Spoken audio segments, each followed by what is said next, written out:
बावखुंग्रिजों हाबा जानो गोनां राजखुंगुरा दावहायाव थांदोंमोन आरो बेखौ दैदेनदोंमोन। नाथाय आनफर्चुनेटलि देग्लायनि बावखुंग्रि फेस्टिभेला माब्लानिफ्राय माब्लासिम आरो मानो खुंनाय जायो गोबां खोनाबोबाय, नाथाय गोदानै फेरेंगा सारनिफ्रायबो खोनागोन। फुल आपडेटखौ होगासिनो दङ माब्लासिम खुंजागोन। दा बेनिनो मोनसे आपडेटखौ होग्रोनो सानो, जायफ्रा बि फार्म डि फार्म माने नार्सिं लाइनावबो आरो जाय मेडिसिन बेफोरनि लाइनावहाय फरायनो गोसो नाथाय न'खराव गैया, कन्टेक्ट खालाम थाबैनो बेंगलरसिम।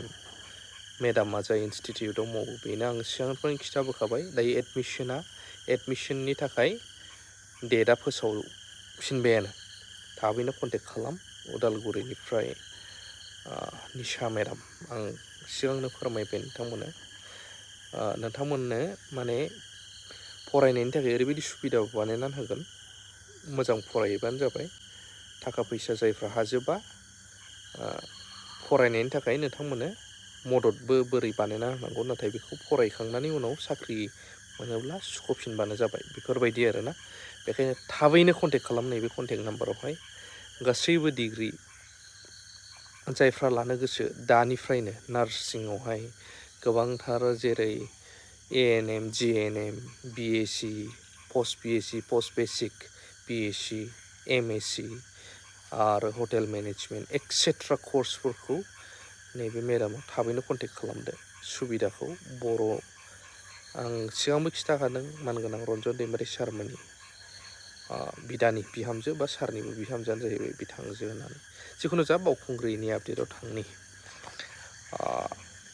मा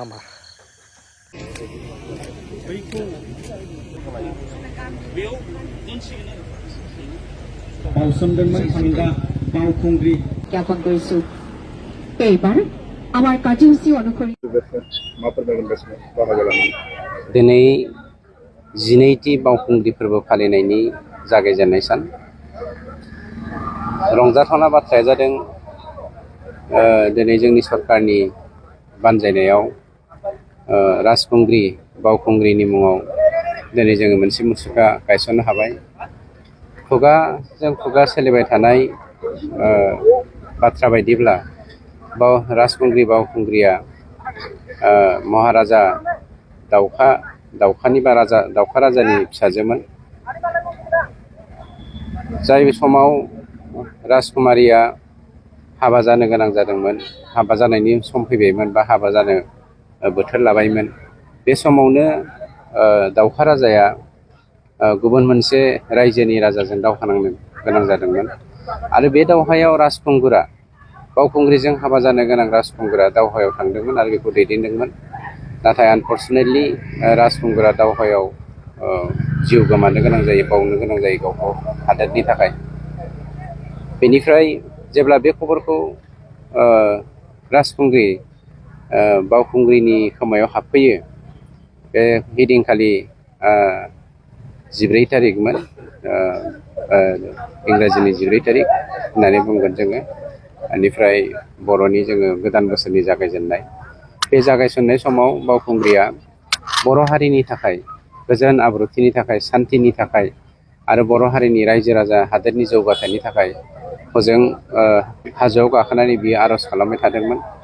दुखुजों फिसाय जागोन राजखुंगुरा थैनायखौ खोनानानै दुखुजों बिथांजोआ गावखौनो आर'ज खालामै खालामै अबंलावरि बाथौ बोराइनियाव गावखौनो बावो। आरो बे बावसोमनायखायनो बावखुंग्रि होननानै बे हाजोनि मुंखौ मिथिनाय जादों होननानै जोङो खुगा रावनिफ्राय, खुगा मेथाइनिफ्राय जों खोनानो मोनो। नोंथांमोना नुनो मोनबाय बावखुंग्रि फेस्टिभेला दिनैनिफ्रायनो जागायबाय। 12, 13, 14 देग्लायबो गोबां प्राइजफोर दं, गेमफोर, हाजो गाखोनाय बादिलायनाय, साइकेल सालायनाय, खारनाय, नोंथांमोननि गोबाङानो मिथिखायो। आरो बेवहाय गासैबो गेमखौ मिलायनानै लाख आरो बाजेट, कौटिनि बाजेट जायो जोंहा BTCआव।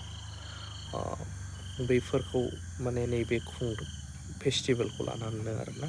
डेटखौबो खिथाबाय आं। सोर संक्रान्तियाव गाखोनो फैयो ओमफ्राय खबर होलायदो।